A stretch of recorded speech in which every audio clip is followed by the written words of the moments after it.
this dude? Indara? An imposing young Ored is surrounded by a crowd of crusaders who are hanging on to her every word.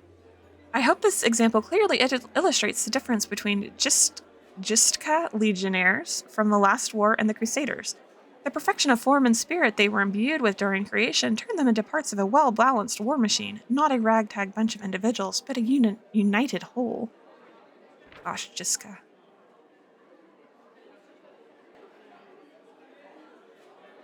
Alright, the Gistka Empire was the first human kingdom to establish itself in the Inner Sea region, after the centuries of darkness and devastation caused by the Earthfall. Its citizens spoke a nearly forgotten language called Gistka, whose alphabet became the basis of the alphabets of the modern languages of Skald, Varasian, and Taldane. At its height, it dominated all of northwestern Garund and also parts of southwestern Evistan. Raids of desert nomads and attacks by powerful outsiders from negative 3,300 onward, and the attack of a strong eastern trade route led to the slow decline of Gistka. Osirion, then a burgeoning kingdom under the control of the powerful pharaoh of forgotten plagues, pushed westward. It overthrew the already weakened Gistka, and the Empyrean was plunged into numerous succession wars around negative 2764, from which it was never again able to recover its former political, military, and economic power. Because of this military and economic defeat, the important cultural, magical, and technological advances of the Gistka Empire were largely lost and forgotten.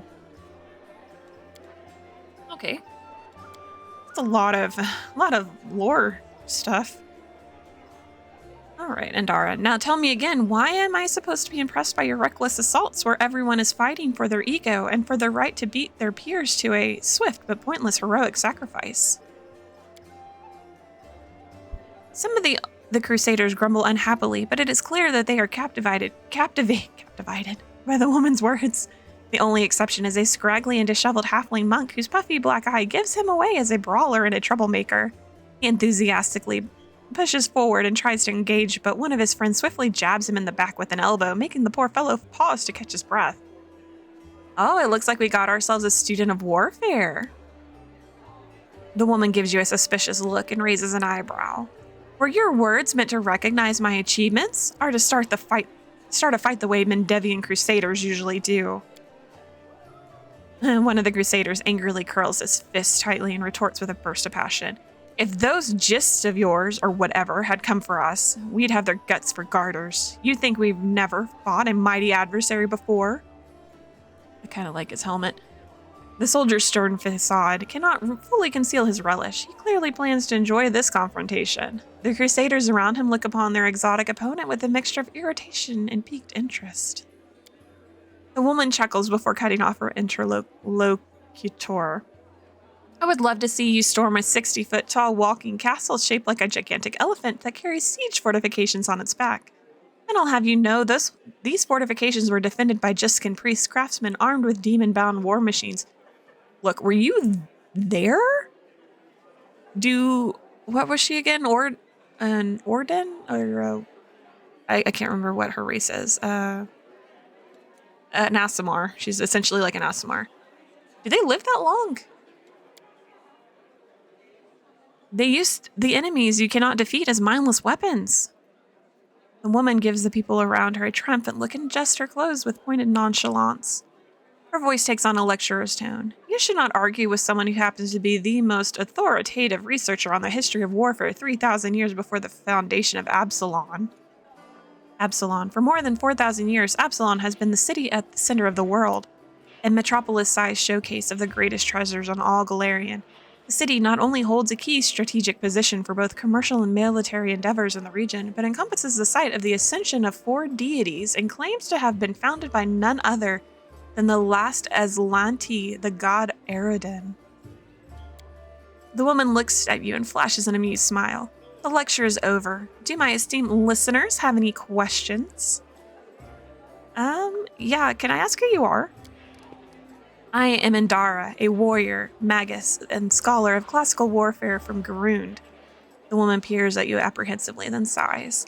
I admit that I am mildly offended by the fact that my name is entirely unfamiliar to you, but I am willing to accept that this is due to Avistan's isolation from the sophisticated culture of the world at large.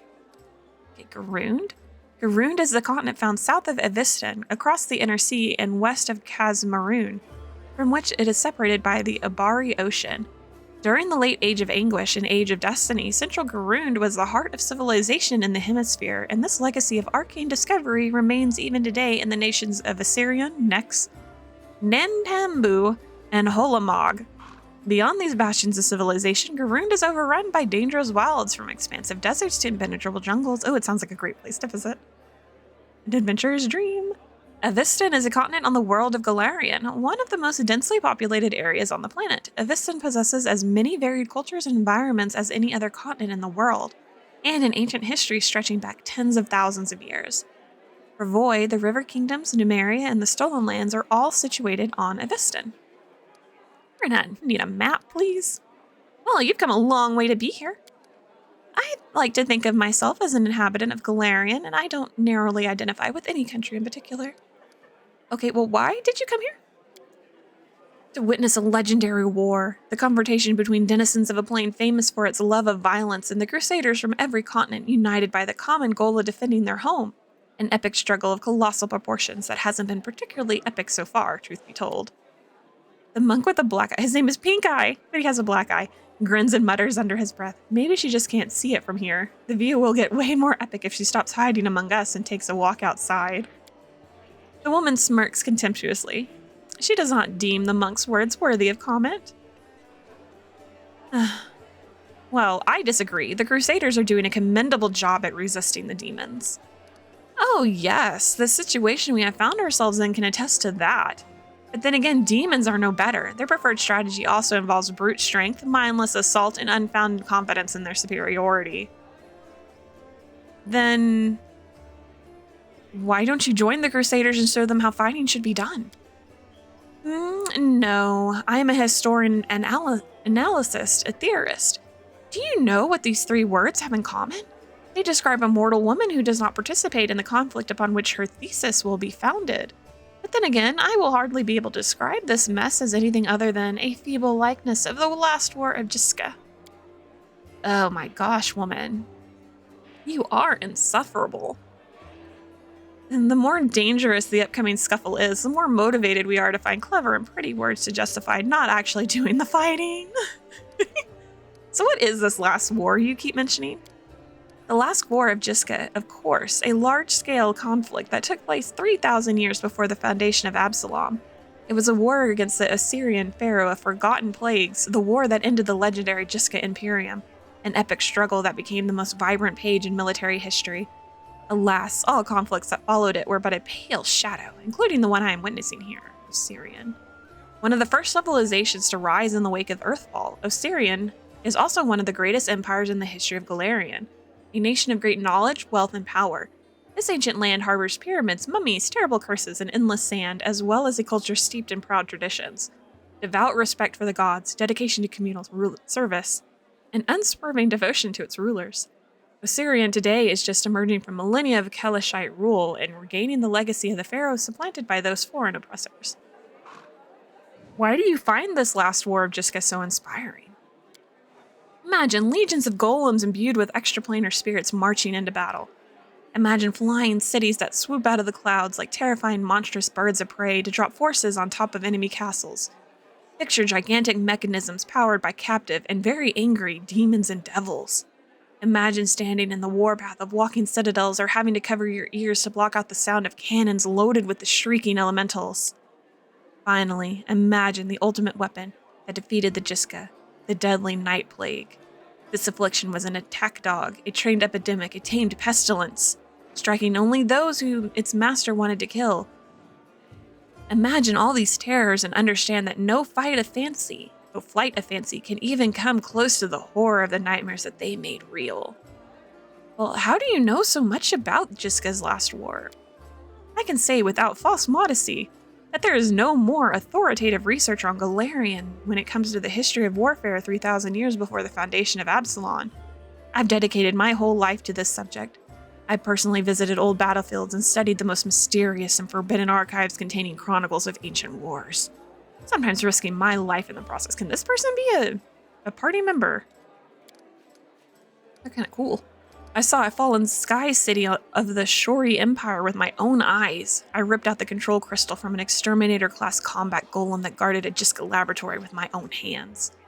These fingers held the glass flask that the servants of Pharaoh of Forgotten Plagues used to craft the first generation of pestilence that devastated the Jiska Imperium. How do I know so much? I saw and touched everything I am telling you about. Well, I still think you're wrong to treat the Crusaders with such disdain. Allow me to elucidate. A debate? Oh, I will be happy to prove that the current conflict can't hold a candle to the last war of Jiska. Very well. The last war of Jiska was waged using a significantly greater number of troops. Both sides actively relied on reinforcements from allied planes, and their strategic planning was perfected through no fewer than 7 rounds of intense design. None of the above applies to this war of yours. Compared to the Jiska, we are but stone club wielding kobolds. That was a lot harder than it should have been. I would like to conclude my thesis with a few words of wise counsel for Dagon, an advisor to the Pharaoh of Forgotten Plagues. I doubt you will comprehend the true genius of his statement, but here it is nonetheless. A gadfly sees the ox. The ox pays no heed to the gadfly. The crimson fever takes them both. Oh, I wonder which would be better. I wonder which is better for me. Diplomacy? I have a +8 to diplomacy. What do I have here? I have a +5. Okay, so probably diplomacy. The events of the past are shrouded in legend, but the fate of the world is being decided here and now. That is what you fail to grasp. Yes, I made it. The earnestness on the faces of those around you has taken away Indara's panache, encouraging her to backtrack and stumble over words. Of course, I am not trying to diminish the importance of current events. What I am trying to say is that from the standpoint of history, and particularly the history of warfare. She falls silent, fixedly staring at the unfriendly eyes of her audience. The true importance of these developments won't become obvious until later. Indara offers a pretentious dismissal. As a scholar, I cannot deny that there is a certain truth beneath your skeptical statements. History is a complex discipline rooted in fact in an evidentiary base that grows ever more meager the farther the described period is from the present moment. Of course, if I were to argue in bad faith, the way Crusaders embellish their tales of slaying a single Grimorak, by adding a dozen Baelors, for example, I could win this debate. I'm above such things, and therefore I am forced to admit that your skepticism is not entirely without merit. Have you changed your mind about joining the Crusader? No, I am sure you would have been able to expound on your arguments in a longer discussion. Indara nods with obvious relief. I'm glad we both understand this limitation. It is always a pleasure to face a worthy opponent, even if the debate takes place in a grimy tavern. Perhaps especially because of that. Indara unbuckles her sword belt and hands you the weapon. This is a worthy blade. It will be of use not only for the strong, but also for the wise. Oh, we got a Claw of Jiska. And this is where I bid you farewell. Before the end of the day, I was planning to observe how winged demons use pack tactics to drive their prey like herds of livestock. It is about time I go back to my research. The hint of a smile graces Indara's lips when she sees disappointment in the eyes of many crusaders around her. Stay safe.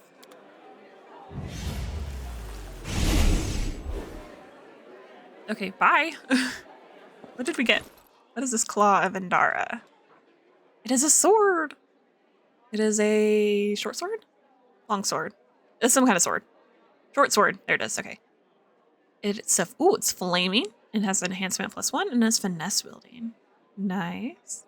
We acquired this item while exploring Defender's Hearts. I really like this kind of information. It's like, you got this from here. Like even this, you received this item from Merchant Vesalium. Like, did we really need to know that? But it's still a cool little.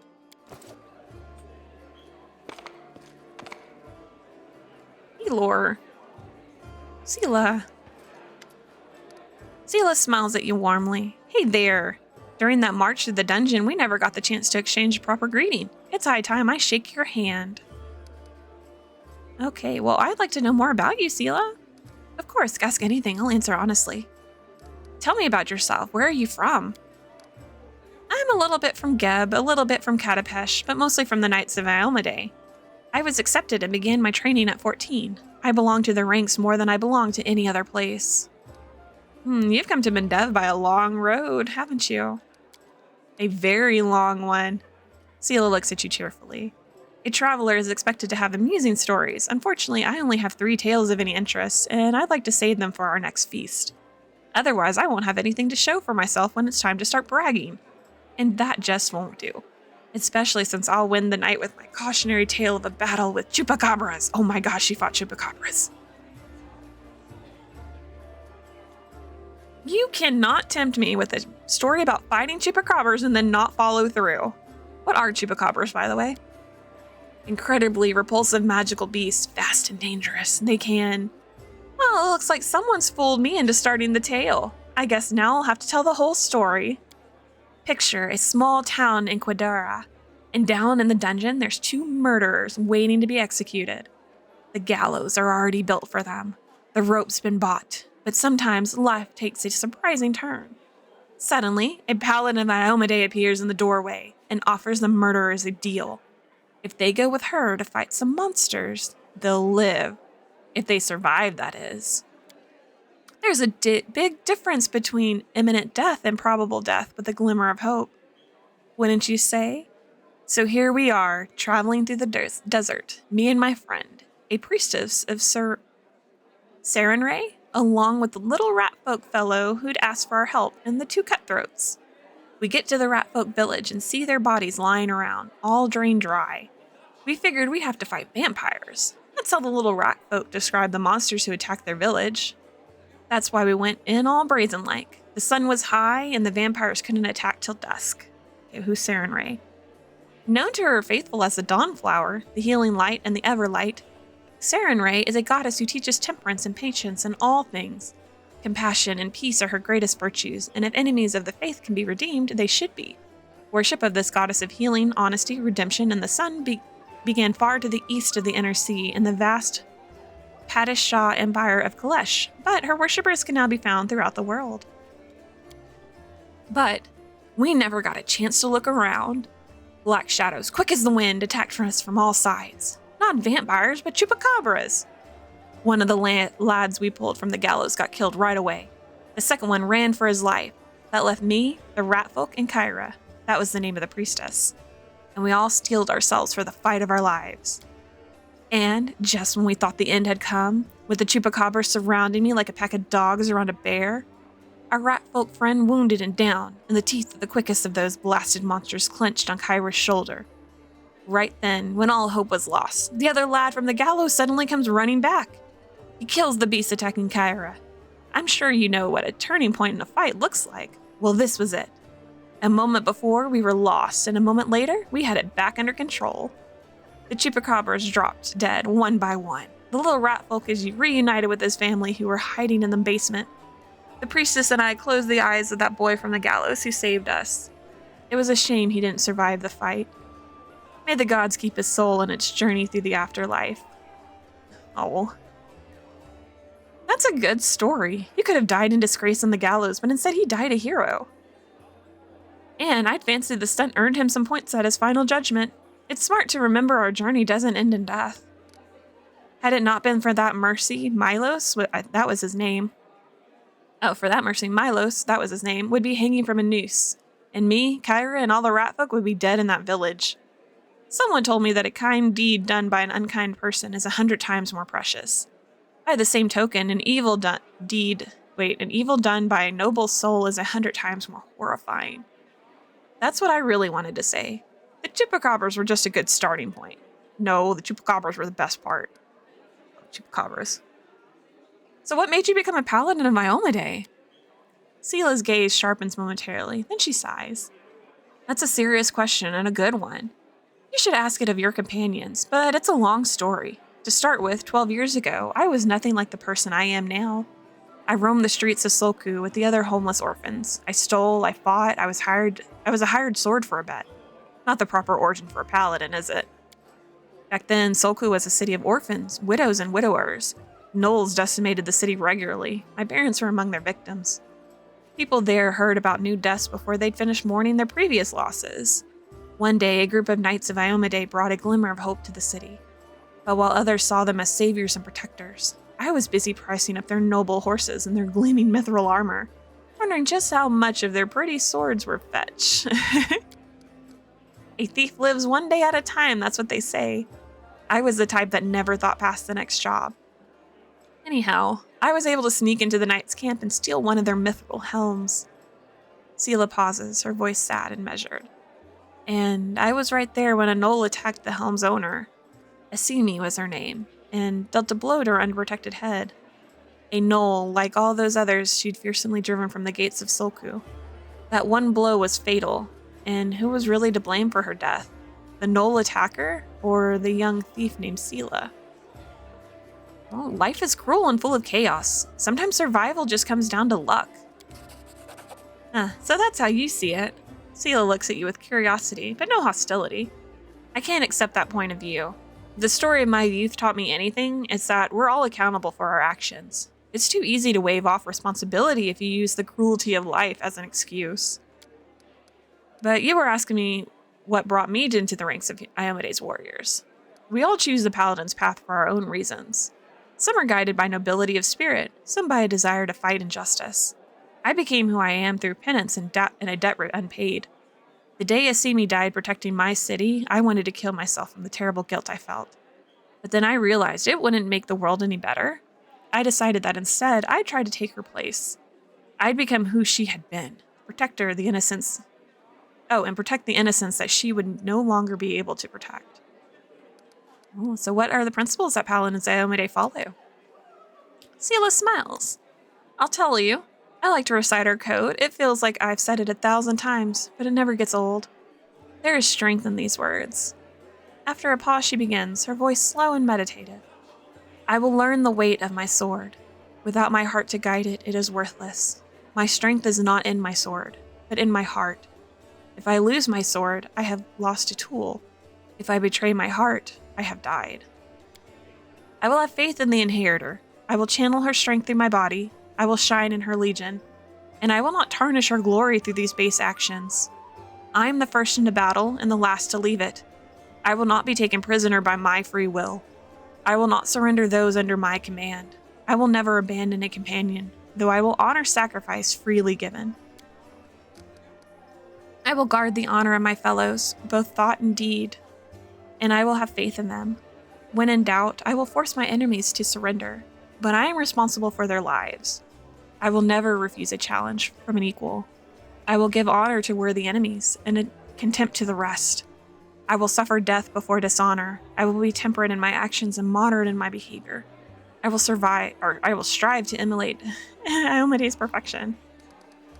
Thank you. I've learned everything I wanted to know. But I hope I didn't bore you. Ask me something else if you like. True.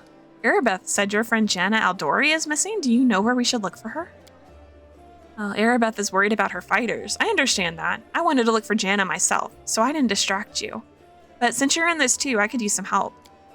Janna and I met in Cockatrice a few days ago and just hit it off. We went drinking together. We went to that unforgettable celebration together too, but we got separated in the crowd. So we should start looking from the main square. That's where I last saw her. Sela frowns. Janna's a good fighter, even though she is green. She couldn't have become an Aldori otherwise. I hope that means she's all right. What do you think is going on in Cockatrice?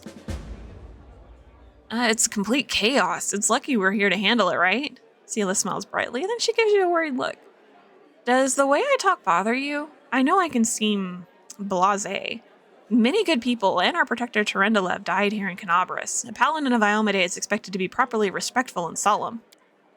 But I prefer to face my troubles with a smile and a bit of common sense. Grief is a weapon they'll use against you. It can undermine a warrior's spirit. It's better we hold off on grief until we've driven the last of the demons and cultists.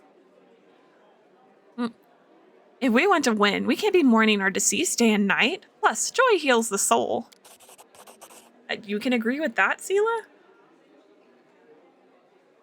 It's nice when you and your commander think alike. Is fighting demons all you want, though? Or are you looking for something more? about covering myself in glory and becoming the hero of 100 ballads? Or at least a dozen, if they're lively ones. Sela's eyes shine cheerfully. Anyway, to be more serious, the area around the Whirlwind is the best place for a paladin who wishes to defend the weak and serve good. Being part of the crusade is reward enough for me, but there's something that worries me. I don't want to sound like I'm criticizing my brothers in arms, but the Eagle Watch and the other orders are focused on just one aim, the war against the Whirlwind. That's why they can sometimes overlook the smaller things, ordinary misfortunes, you know. I always liked being a wandering knight, because any moment I could get up and go help a poor rat folk whose family had been kidnapped, or an old woman whose favorite dog had gone missing. So here's my answer. I don't have some big important goal, but I'll be happy to help those in need, a little bit here and there. Oh, thank you for speaking with me. Until next time. See ya.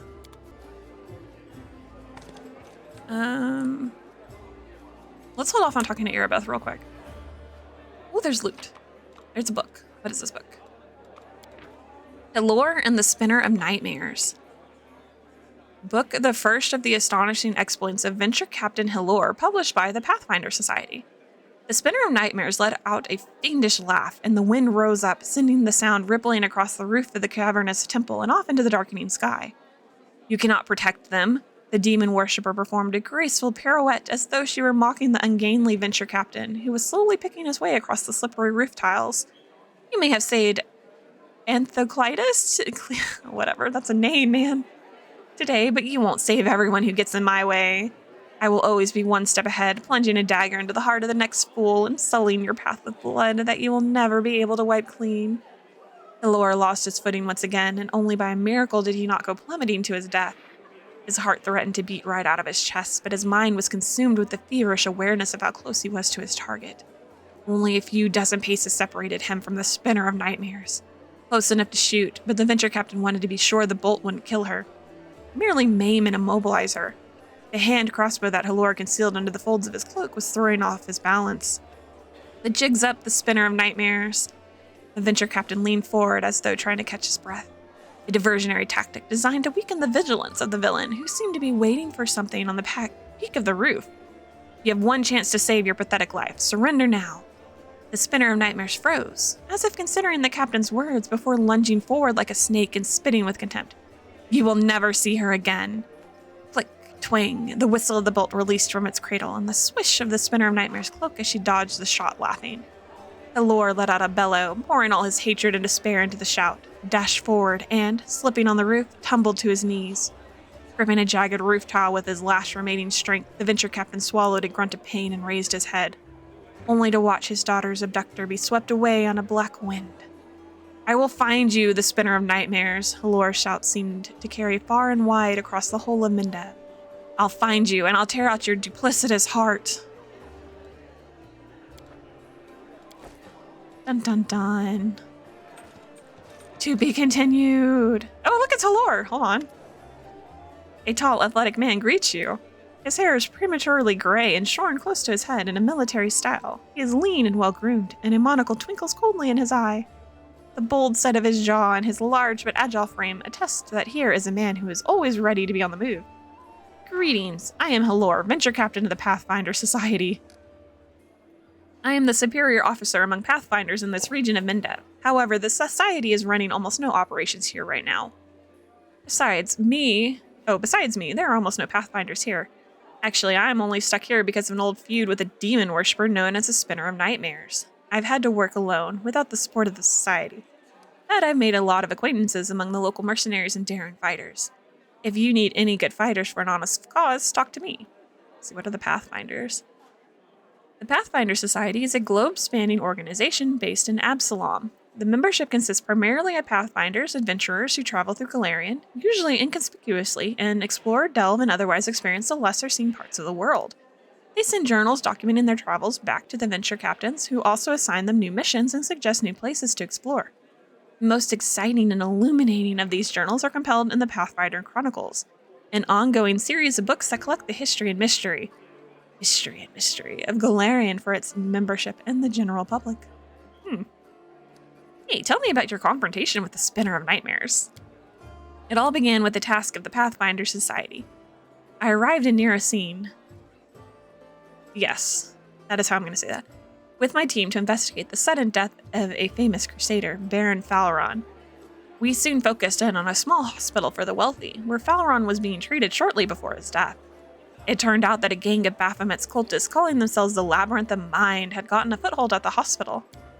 They were obsessed with twisting the minds of their victims and targeted fragile people too weak to resist. The hospital was filled with perfect victims, isolated for weeks from the outside world, completely helpless. And when they returned, they were different. Almost normal, but the moment they heard a certain phrase, something dark awoke in their mind, and they transformed into servants of Baphomet, ready to lie, betray, and even kill. The Labyrinth of Mind was preparing to infiltrate all the elite circles in Mendev, but Baron Faleron stopped them. He was too loyal to his oath, and too resistant to their spells. He fought for his freedom until the strain broke his heart. We opened and cleaned the city of Baphomet's pit of vipers. Their den was a cradle of sin and filth. They cast spells on each other, and their loathsome fantasies stepped real from their minds into the world.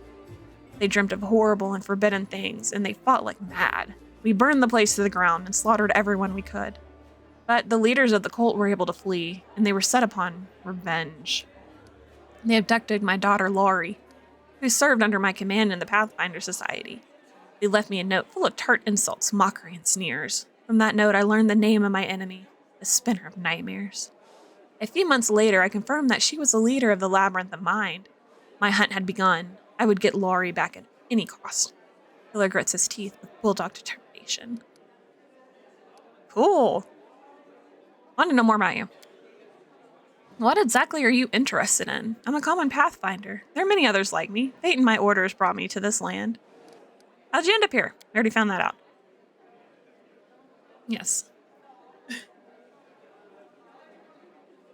I was working on an assignment for the Pathfinder Society, and then a demon worshiper named the Spinner of Nightmares abducted my daughter Laurie. For the past 3 years, I've been trying to save her. During this time, I've become a specialist in scouting demon territory. I've even planted agents among the cultists. Truth be told, in pursuing the Spinner of Nightmares, I've been acting more on behalf of Queen Galfried than the Pathfinder Society. It's a long story. Maybe I'll tell you the rest of it sometime. Tell me about your... Oh, wait. Elora frowns grimly. The Spinner of Nightmares is a true spawn of the Abyss.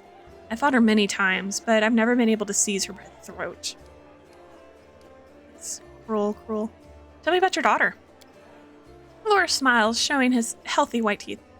That's odd for this time period. As a girl, Laurie was just an angel. We lost her mother early on. She was left to follow my example. A drifter with little idea how to talk to a 10-year-old girl. But even with such questionable parenting, Laurie managed to grow into a wonderful girl. Brave, smart, beautiful, and entirely unbearable. She's always argued with me about everything. When Laurie was 18 and told me she was going to be a Pathfinder, all I said was, all right. I knew there was no use trying to talk her out of it. And she was a fine Pathfinder. Elora's fist clenched with a painful sounding crack. I'll never forgive the Spinner of Nightmares for taking my girl from me. Poor guy. Tell me about the Pathfinder Society. The Pathfinder Society is a global organization that unites opportunists and adventurers of all kinds. We explore the world and uncover its secrets, travel, and sometimes face down threats. In times of trouble, the latter becomes our primary focus. We're driven by curiosity and the desire to make the world a better place, and of course, some seek profit or hunger for glory. But in any case, it's hard work. They might send you anywhere on a mission. Weaklings have little place in the society. It's more for seasoned fighters. There are society lodges in many cities. The closest one is in Nerocene. They're each led by venture captains lads like me. The Grand Lodge is in Absalom, the center of the world. The Decimvirate sits there. The anonymous council of our leaders. Okay, I'm assuming this is NPCs and that is retraining, so we don't want to do any of that. Good luck. Watch your back. Only trust your closest friends. The enemy is cunning and treacherous. I can't speak. Treacherous. My words are treacherous. Jeez. Okay, let's see if we can go back down that. Are you gonna let us go back down to this basement? Oh, there was a book up there. Hold on. There was a thing. There was a box with fish. We need the fish.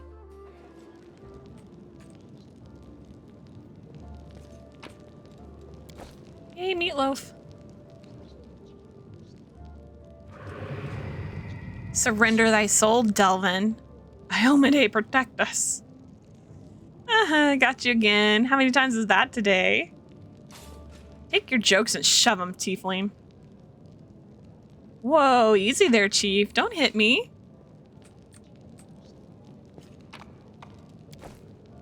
Cannot with these people.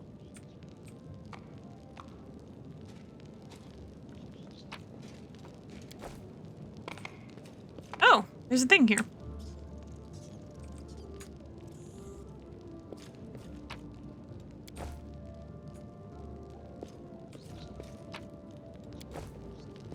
We're just collecting all the loot.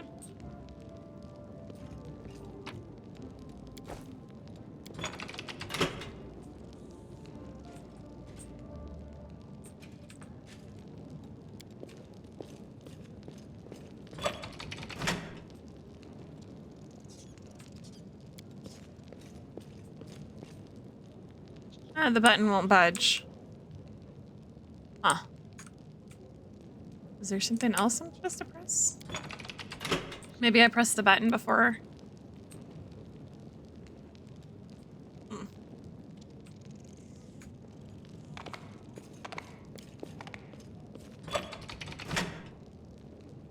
Maybe it's this one? And then this one? And then the button? Nope, the button still won't budge. Whatever. Hey, Chief!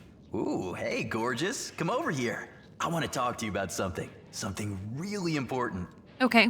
Quit bothering the decent people in here, Woljif, or I'll knock your teeth out! What's it to you, Delvin Dum-Dum? You were told to guard me, and I'm not stopping you. But no one told me I had to shut my trap. Oh, who are you? Woljif. Woljif Jeffdo. I deal in useful things. I can get you whatever you want. Anything. But there's just one problem. The tiefling rattles his chains and gives you a meaningful look. All right, and what do you want from me? I'll lay it out for you. Simple job, 30 minutes tops. We go someplace, talk to someone, and in return, whatever you want, I'll get it for you. Some extra rations? No problem. Armor, weapons, scrolls, you name it. It's as good as yours. If you need my help with something, whistle and I'll be there. I'm handy enough with knives too, and even my magic know-how isn't too shabby. What a load of guff! If you were good at magic, you wouldn't be stuck in here now, would you? Don't you listen to him, Chief. He'd find fault with the Queen herself. I'll be useful to have in battle, and I'll sell whatever you want at a reasonable price. It's your lucky day. You won't meet another gem like me in Canabras. Well, why are you in chains, though? Does it really matter?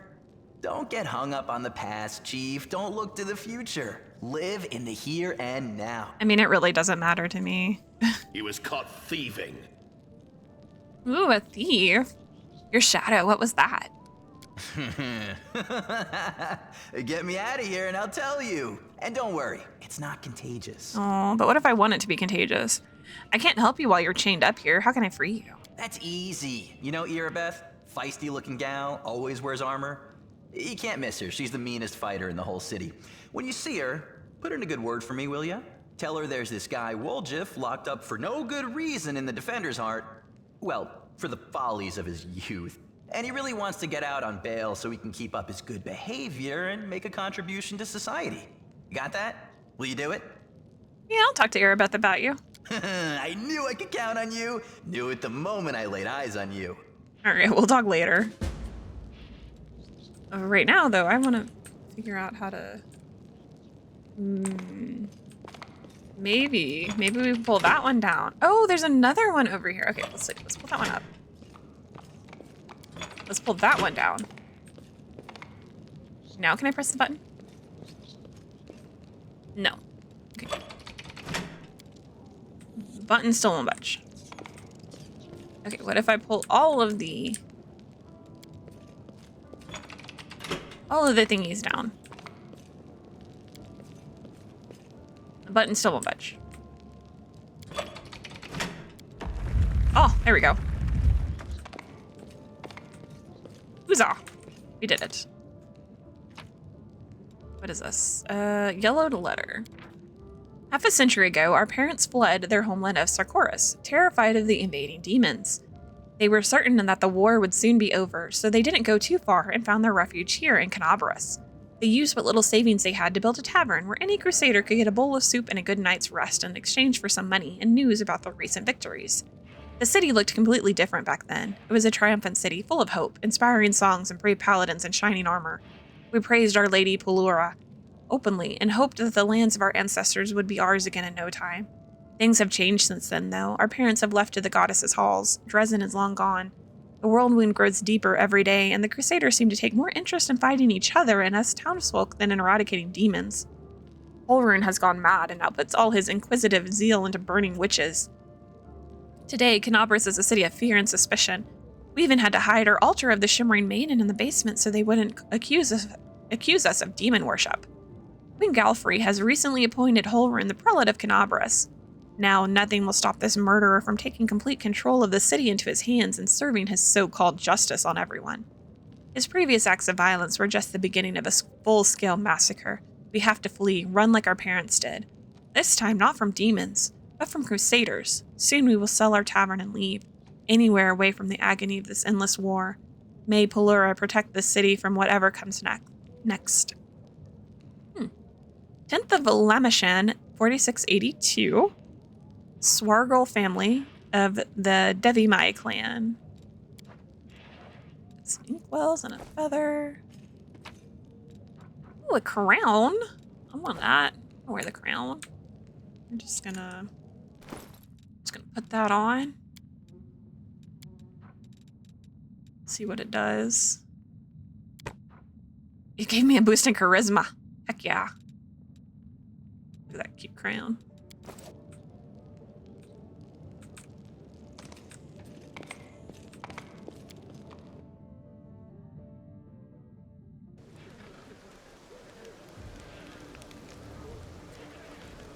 It's raining.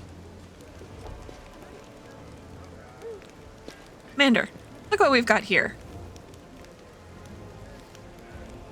Are you two mad? Whatever possessed you to steal the gem golem from the Tower of Astrode Museum? We didn't steal nothing, Commander. We saw some looters dragging it down the street and recaptured it. Oh, this is going really fast. Ugh, that fine, shiny fellow belongs to the treasury. Duran, see to it that no one lays as much as a single finger on this golem and plucks out a single gem.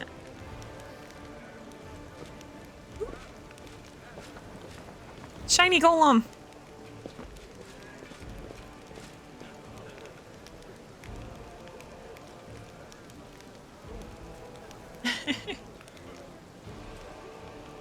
Their new mission is to guard the shiny golem. I think he does some. What does he do? Like dyes our clothes or something. The magnificent and glittering golem, encrusted with gems and covered in intricate, flowery embossing, triumphantly exclaims, "Happy to be of service! May Shellen brighten and vivify your day." Shellen, also known as Eternal Rose, the Eternal Maiden, the Incorruptible, is the goddess of art, beauty, love, and music, and the half-sister of Zon Kuthon. Shellen focuses just as much attention on inner beauty as outer beauty. In her role as goddess of beauty, Shellen also promotes the creation of art and the composition and performance of music. Clerics of Shellen frequently are artists themselves. As the goddess of love, Shellen, they say her name way too often, and thus encourages the proliferation of that feeling in all its forms. She's not the goddess of sexuality, lust, or fertility, and draws a very clear distinction between love and sexuality, although she does not in any way discourage erotic love.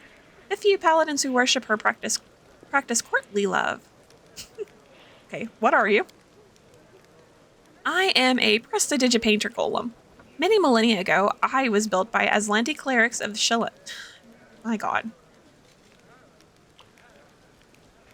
Shellen, the goddess of beauty, to make the world a better place. In my joyful service, I have visited many lands, and for the past few centuries, I have resided at the Temple of Sunrise Chrysanthemums in Chianzia. But then the good cleric saw fit to offer me as a gift to the Mendevian Crusaders so that you could share in the beauty I can create. Fabulous. Can you do anything useful? My creators granted me the ability to place illusions on various items. I can change their color and texture to make them more beautiful and appealing to the eye. Would you like me to cast an illusion over your armor to make it green? Green is a very pleasant color and it would match your eyes. Let's see. Oh. Select an item to change its appearance. Okay, so let's, what? I can make it, I want it to be green. I thought you were gonna make it green. Whatever.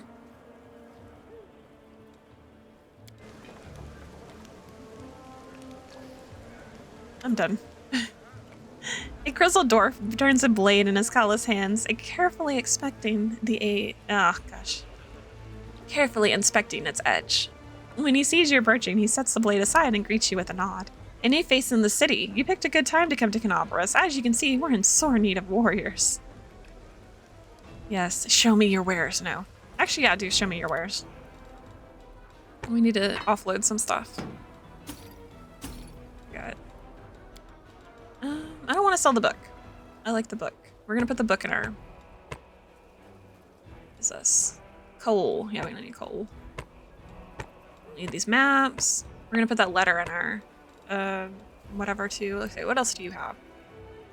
We got heavy shields. A heavy shield +1. How much money do we have? Oh, we've got like lots of it. Sela.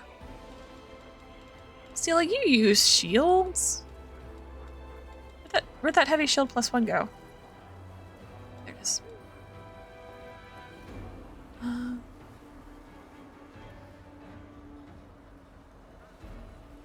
Okay.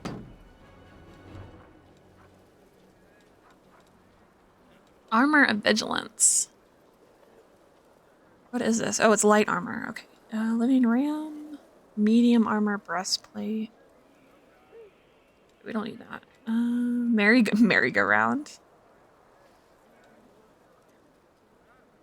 Silverhawk, white hammer, a trident. What did we give her? We gave her... I don't even remember what it was. A star knife.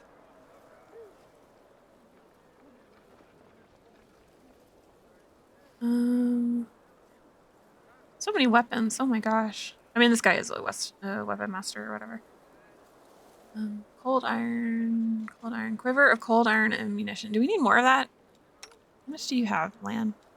Does it say how many you have? I don't think it says. We'll buy some more.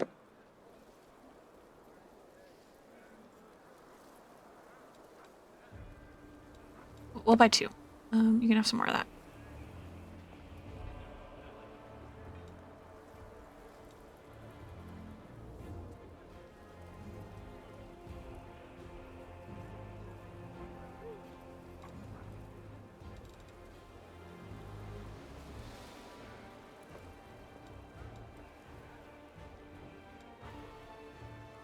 Okay.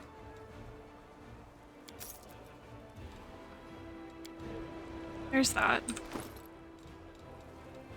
Okay, Sela. You can have your sword. Put this. Oh. There. You get all the arrows, Lan.